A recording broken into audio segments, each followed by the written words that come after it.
Shalom, selamat malam Bapak Ibu yang dikasihi Tuhan. Pada hari ini kita akan masuk dalam ibadah keluarga yang masih dilaksanakan di rumah masing-masing.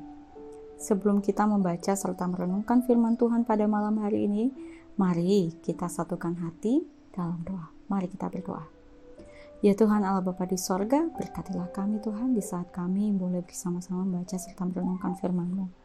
Tuhan, pimpin kami dalam kasih kuasa Roh Kudus-Mu, agar kami dimampukan untuk dapat mewujudkan kehendak-Mu dalam ruang kehidupan kami, selaku anak-anak-Mu. Dalam nama Tuhan Yesus Kristus, amin.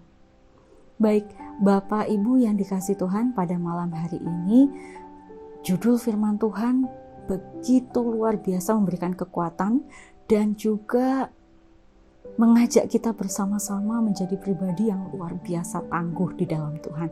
Ya, judul firman Tuhan pada perenungan kita diberikan judul Siap Menderita. Siap Menderita, dan pembacaan Alkitabnya terambil dari 1 Petrus pasalnya yang keempat ayat 1 sampai dengan ayat yang ke-6. Bapak Ibu yang dikasihi Tuhan, saya akan membacakan ayat 1 sampai dengan ayatnya yang ketiga. Jadi, karena Kristus telah menderita penderitaan badani, kamu pun harus juga mempersenjatai dirimu dengan pikiran yang demikian. Karena barang siapa telah menderita penderitaan badani, ia telah berhenti berbuat dosa.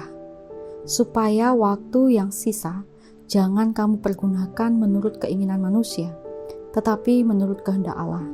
Sebab telah cukup banyak waktu kamu pergunakan untuk melakukan kehendak orang-orang yang tidak mengenal Allah. Kamu telah hidup dalam rupa-rupa hawa nafsu, keinginan, kemabukan, pesta pora, perjamuan minum, dan penyembahan berhala yang terlarang. Ayat 1 sampai dengan ayat yang ketiga menggambarkan situasi dan kondisi yang ditemui oleh jemaat Kristen yang berada di Asia Kecil, di Pontus, Bitinia, Galatia. Mereka hidup dan juga berkembang dalam mengimani akan kasih kuasa Kristus di dalam pengajaran imannya. Dan di saat kita boleh membaca firman Tuhan ini, ada satu kalimat yang boleh mengajak kita masuk dalam perenungan, yaitu di ayat yang ketiga yang menyampaikan, sebab telah cukup banyak waktu kamu pergunakan untuk melakukan kehendak orang-orang yang tidak mengenal Allah. Kamu telah hidup dalam rupa-rupa hawa nafsu, keinginan, kemabukan, pesta pora, perjamuan minum, dan penyembahan berhala yang terlarang. Ayat 3 ingin menggambarkan bahwa pengikut Kristus pada saat itu yang bertumbuh dan berkembang di Asia Kecil bukanlah tiap pribadi yang sudah mengenal Kristus sejak lahir atau sudah mengenal Kristus di dalam ruang lingkungan mereka.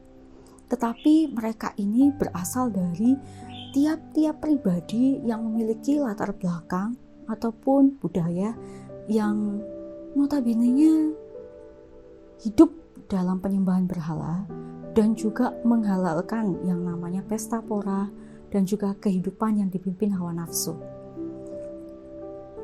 Latar belakang inilah yang ingin disampaikan kepada jemaat di Asia Kecil. Kamu yang dulu memiliki latar belakang buruk, ya, kamu yang memiliki latar belakang yang kelam telah menerima penyelamatan dari Yesus Kristus. Penyelamatan yang membawa kamu hidup dalam kehidupan baru. Hidup baru di mana telah menerima kasih Kristus. Nah, di dalam kehidupan baru ini pun mereka harus siap untuk memberitakan kasih kuasa Kristus.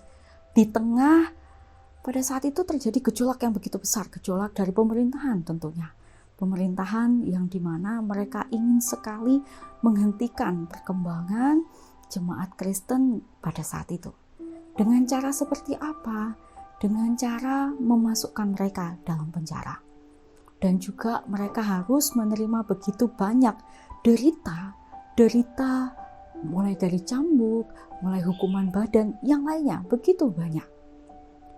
Dan untuk menguatkan itu semua dikatakan di ayat 1, Yesus telah lebih dulu menderita bagi kamu. Jadi, saat kamu menghadapi situasi sedemikian rupa, janganlah kamu menjadi pribadi yang mundur ataupun menjadi pribadi yang seolah-olah sendirian menderita. Tidak, tetapi di sini ingin disampaikan bahwa kamu tidak sendiri. Ada kasih kuasa Tuhan yang senantiasa menyertai, dan kasih kuasa Tuhan yang turut merasakan apa yang engkau rasakan. Ayat 1 dan ayat 3 memberikan satu bentuk kekuatan yang begitu luar biasa bagi para pengikut Kristus di Asia Kecil.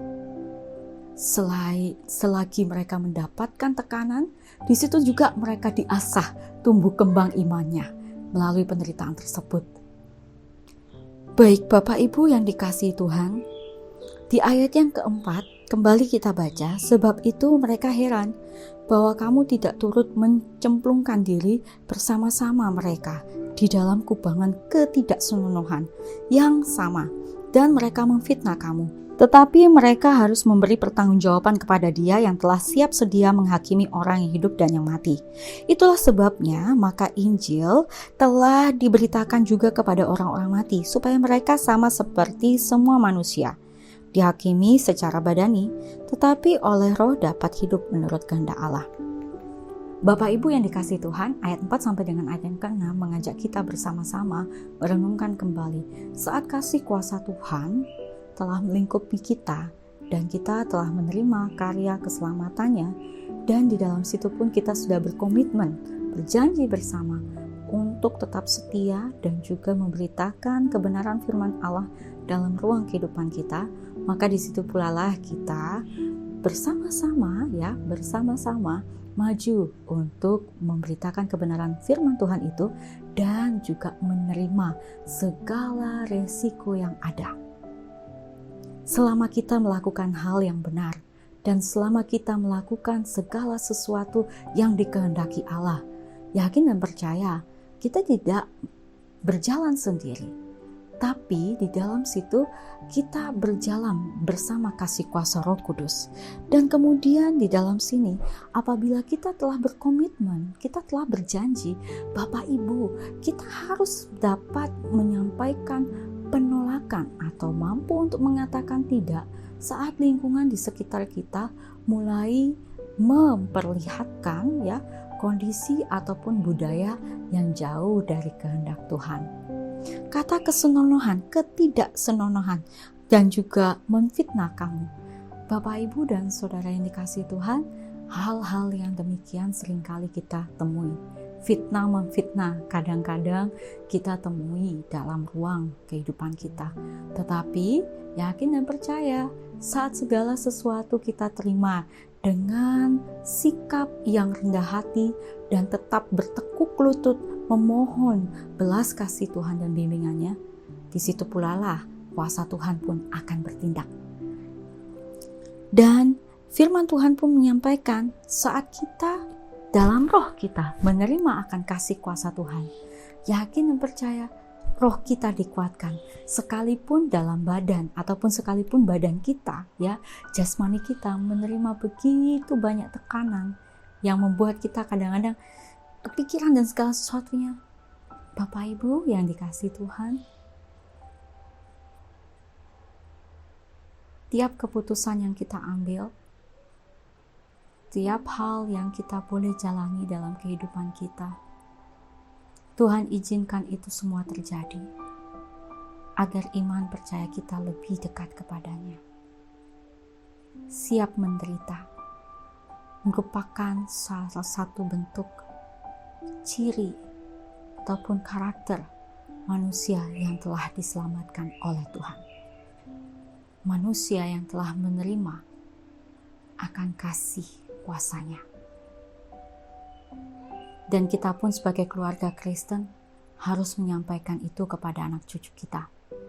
Kita yang telah bersama-sama berkomitmen untuk menyampaikan kebenaran firman Tuhan, kita yang bersama-sama duduk bertekuk lutut memohon akan belas kasih-Nya, kita pun yang siap menerima segala hal tantangan kehidupan ini dengan penuh kerendahan hati dan kasih. Teruslah bersaksi akan kasih kuasa Tuhan dan siaplah untuk menerima segala sesuatunya, tantangan dalam kehidupan ini dengan rasa syukur dan berserah kepadanya. Amin. Ambil saat teduh sejenak.